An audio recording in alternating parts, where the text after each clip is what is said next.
I had a client who had a cocaine problem, and he was rather intellectually limited, this client, and would have agreed with that assessment, by the way. I'm not being rude. That's an adorable statement. Well, I'm going to use that from now on. I've dealt with many people in my life who weren't going to university. Right. They probably weren't going through high school. And it isn't because they didn't work hard. Sometimes that was why. But it was because, no, they couldn't do that. They couldn't do it. And so they struggled, man. And this guy in particular, it was so interesting because he wasn't doing too bad when he had almost no money. But he got a disability check because he'd been hurt at work. And every time he had a disability check, he was gone for 3 days on a cocaine and alcohol binge, and he'd just drink up all his money.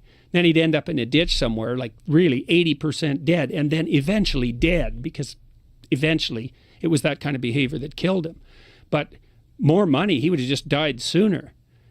You need to be able to handle money. It's a tremendously destabilizing technology. But, okay, now about that man, do you believe that was a genetic situation, or was that a situation of nurture? It was the way he was raised? Is it the environment that he grew up in? Oh, it was a couple of things. I mean, he really liked alcohol, and there's a huge biological contributor to that. Some people... I worked with a researcher in Montreal who had a monkey farm on St. Kitts, green monkeys, and... he was interested in studying alcoholism, and he would capture monkeys in the wild and bring them to his compound and then allow them to access a pretty sweetened mixture of rum and water. Well, they used something else other than water. And most of the monkeys could take it or leave it.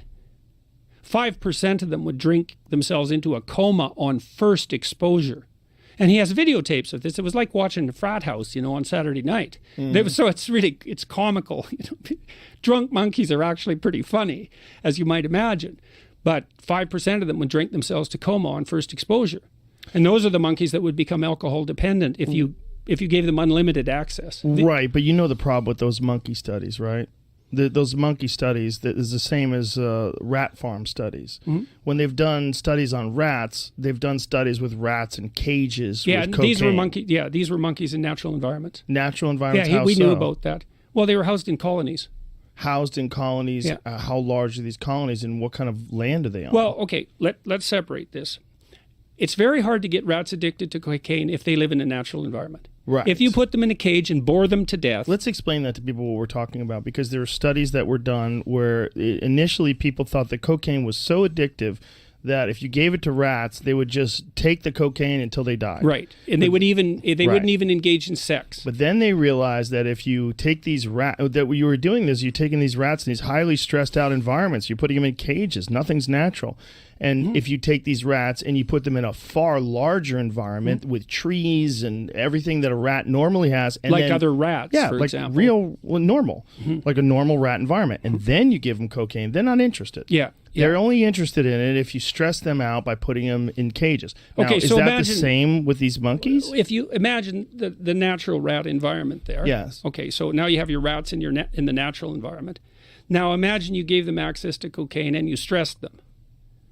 So what would happen is a certain percentage of the rats would start using cocaine in proportion to the amount of stress. Like if you let a bunch of cats loose. Yeah, exactly. Okay. Exactly. And maybe in that case, maybe they'd prefer alcohol or benzodiazepines because that would specifically alleviate anxiety. And so it is the case, and this was brilliant research showing that, see, a lab rat's actually a pretty good model of a human being for reasons we can go into later, but an isolated lab rat who's been genetically bred is not that much like an actual rat. And when Skinner did all his studies on lab rats, not only were they isolated, which rats never are in the real world because they're communal and social, they play, they laugh, they wrestle. Yeah. They have very complex social environments. They're not that interested in artificial forms of psychomotor stimulation if they're in a natural environment. But some of them will still be more interested than others.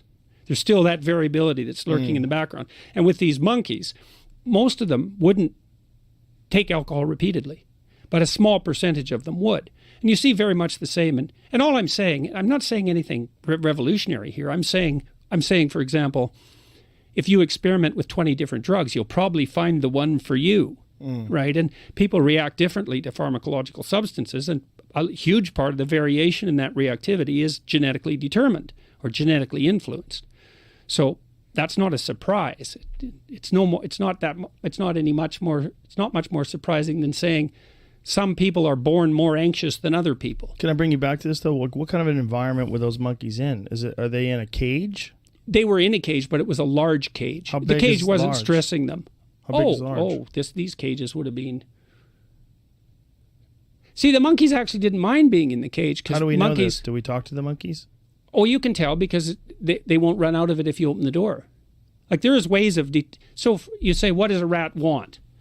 Well, how do you know what a rat wants? It's like, That's easy. What will he work to obtain? And so rats, we know that rats like play. It's like, how do you know rats like play? Give them toys. You put two rats in a little arena where they can wrestle. And then the next time that they know they can go into the arena, so maybe do it a couple of times so they learn that, then you can make them press a bar to open the door to get into the arena.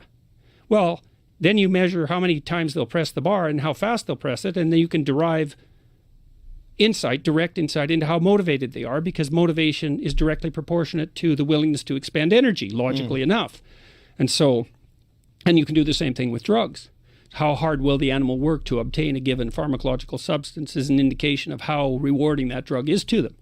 And those studies have been done unbelievably carefully, and we know that there's tremendous variation. So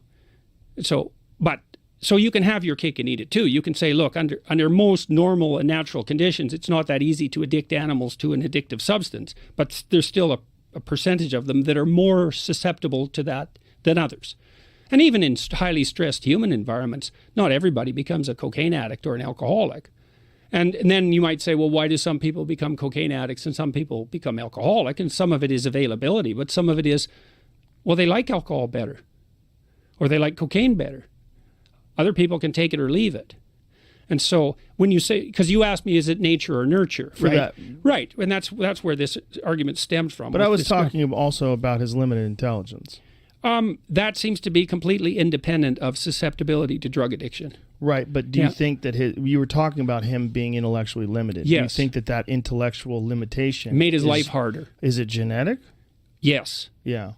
Yes, it's not only genetic, but mostly because you can really impair people by putting them in situations of deprivation. And so one of the things that's happened over the last century is the mean IQ has gone up 7 points per generation, which is a lot. Like, it's really a lot.